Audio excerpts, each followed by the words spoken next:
ومن الناس من يقول آمنا بالله وباليوم الآخر وما هم بمؤمنين يخادعون الله والذين آمنوا وما يخدعون إلا أنفسهم وما يشعرون في قلوبهم مرض فزادهم الله مرضا ولهم عذاب أليم بما كانوا يكذبون وإذا قيل لهم لا تفسدوا في الأرض قالوا إنما نحن مصلحون ألا إنهم هم المفسدون ولكن لا يشعرون وإذا قيل لهم آمنوا كما آمن الناس قالوا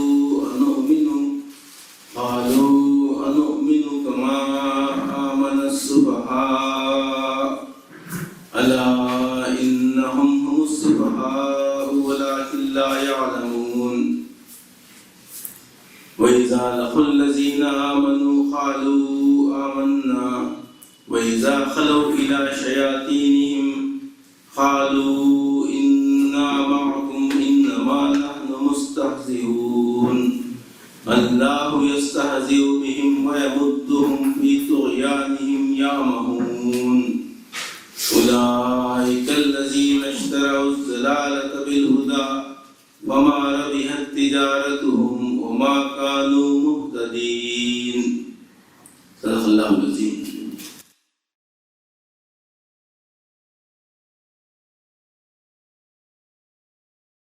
یہ سورہ بقرہ کی 8 سے لے کر 16 تک کی آیات تھی، اس کی میں نے تلاوت کی ہے. اس کا ترجمہ ہے، بعض لوگ ایسے بھی ہیں جو کہتے ہیں کہ ہم اللہ پر اور آخرت کے دن پر ایمان لائے ہیں، حالانکہ در حقیقت وہ مومن نہیں ہیں. وہ اللہ اور ایمان لانے والوں کے ساتھ دھوکہ بازی کر رہے ہیں، مگر دراصل وہ خود اپنے آپ ہی کو دھوکے میں ڈال رہے ہیں اور انہیں اس کا شعور نہیں ہے. ان کے دلوں میں ایک بیماری ہے جسے اللہ نے اور زیادہ بڑھا دیا، اور جو جھوٹ کو بولتے ہیں اس کی پاداش میں ان کے لیے دردناک سزا ہے.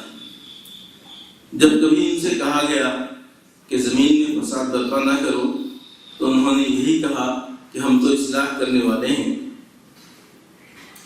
خبردار، حقیقت میں یہی لوگ مفسد ہیں مگر انہیں شعور نہیں ہے. جب ان سے کہا گیا کہ جس طرح دوسرے لوگ ایمان لائے ہیں اسی طرح تم بھی ایمان لاؤ تو انہوں نے یہی جواب دیا کہ کیا ہم بیوقوفوں کی طرح ایمان لائیں؟ خبردار، حقیقت میں تو یہ خود بیوقوف ہیں مگر یہ جانتے نہیں ہیں. جب یہ اہل ایمان سے ملتے ہیں تو کہتے ہیں کہ ہم ایمان لائے ہیں، اور جب علیحدگی میں اپنے شیطانوں سے ملتے ہیں تو کہتے ہیں کہ اصل میں تو ہم تمہارے ساتھ ہیں اور ان لوگوں سے محض مذاق کر رہے ہیں. اللہ ان سے مذاق کر رہا ہے، وہ ان کی رسی دراز کیے جاتا ہے اور یہ اپنی سرکشی میں اندھوں کی طرح بھٹکتے چلے جاتے ہیں. یہ وہ لوگ ہیں جنہوں نے ہدایت کے بدلے گمراہی خرید لی ہے، مگر یہ سودا ان کے لیے نفع بخش نہیں ہے اور یہ ہرگز صحیح راستے پر نہیں ہے. یہ ان آیات کی ترجمانی تھی. میں اللہ تعالیٰ سے دعا کرتا ہوں کہ اللہ تعالیٰ میں جو کچھ کہوں وہ آپ کے دلوں تک پہنچے اور دلوں میں تحریک پیدا ہو کہ کچھ کام کر سکیں. رب اشرح لی صدری ویسر لی امری واحلل عقدۃ من لسانی یفقہوا قولی. سورہ بقرہ مدینہ منورہ میں نازل ہوئی تھی، اور اب تک کا جو معاملہ تھا رسول اللہ صلی اللہ علیہ وسلم پر مکے میں جو قرآن نازل ہو رہا تھا تو وہ تمام مخاطبت مشرکین مکہ سے تھی،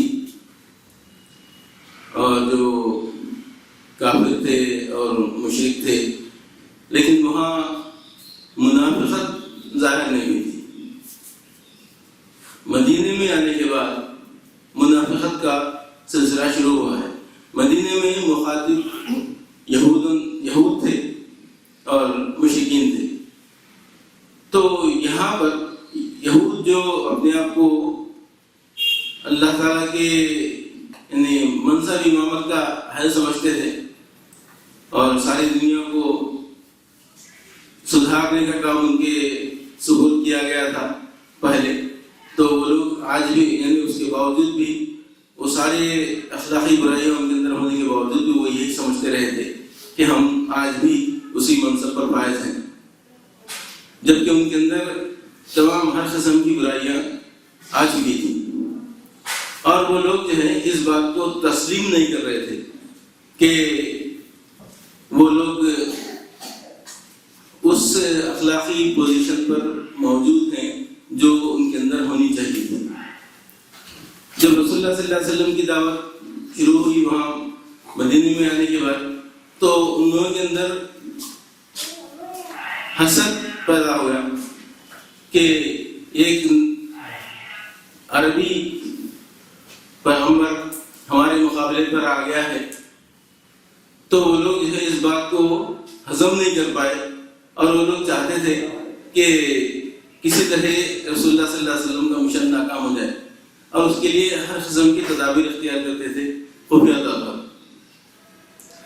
اور ان لوگوں کے اندر منافقت کی 3 اقسام تھی۔ ایک تو یہ کھلم کھلا منافقت کرتے تھے، بظاہر مسلم بنے ہوئے تھے لیکن منافقت ان کے اندر بھری ہوئی تھی، اور کچھ لوگ ایسے تھے جو ان کے اطراف میں اور ان کے رشتہ داروں میں سے مسلمان بن گئے تھے، تو یہ بھی مجبوراً مسلمان بن گئے لیکن اندر سے مسلمان نہیں تھے۔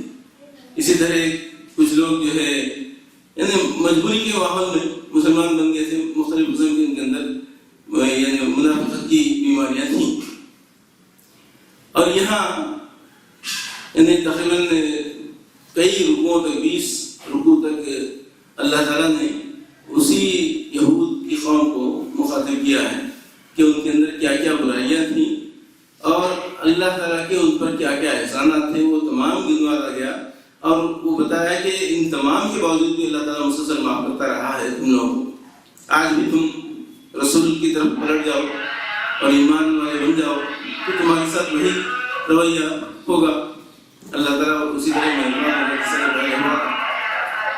لیکن ان لوگوں کے اندر یہ بات یعنی حسد کی بنا پر وہ لوگ جو ہے رسول اللہ صلی اللہ علیہ وسلم کی نبوت کو ماننے سے انکار کرتے تھے۔ ایک واقعہ جو آتا ہے کہ صفیہ ام المومنین صفیہ کے والد بھی ایک عالم تھے یہودیوں کے، اور ان کے چچا بھی عالم تھے۔ جب رسول اللہ صلی اللہ علیہ وسلم مدینے میں آتے ہیں اور وہاں پر اسلام کی دعوت دیتے ہیں، تو یہ لوگ دونوں چچا اور والد دونوں رسول اللہ صلی اللہ علیہ وسلم سے ملنے جاتے ہیں۔ ملتے ہیں، پھر واپس آ کے چچا پوچھتے ہیں والد سے، حضرت صفیہ کے والد سے پوچھتے ہیں کہ کیا یہ وہی نبی ہیں؟ تو وہ کہتے ہیں ہاں یہ وہی نبی ہیں یقیناً۔ تو پھر پوچھتے ہیں کہ کیا ارادہ ہے؟ تو بولتے ہیں مخالفت، ساری زندگی مخالفت کریں گے۔ تو اس قسم کا رویہ یہ یہودیوں کا تھا۔ تو ایسے وقت جو ہے اللہ تعالیٰ نے قرآن کی آیتیں نازل کیا تھا۔ اب ہم ایک ایک آیت کو لیتے ہیں۔ اللہ تعالیٰ یہاں پر فرماتا ہے وَمِنَ النَّاسِ مَن يَقُولُ آمَنَّا بِاللَّهِ وَبِالْيَوْمِ الْآخِرِ وَمَا هُمْ بِمُؤْمِنِينَ۔ بعض لوگ ایسے بھی ہیں جو کہتے ہیں کہ ہم اللہ پر اور آخرت کے دن پر ایمان لائے ہیں، حالانکہ در حقیقت وہ مومن نہیں۔ یہ مخاطبت آج ہمارے لیے بھی ہے، اس زمانے میں بھی تھی، سارے لوگوں کے لیے، سارے انسانوں کے لیے یہاں انسانوں سے مخاطبت کی گئی ہے۔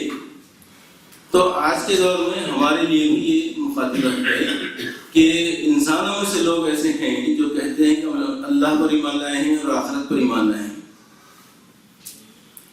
اب اس کی روشنی میں اگر ہم دیکھیں مسلمانوں کا رویہ خصوصاً اور انسانوں کا رویہ عموماً کیا رویہ ہے، عام مسلمان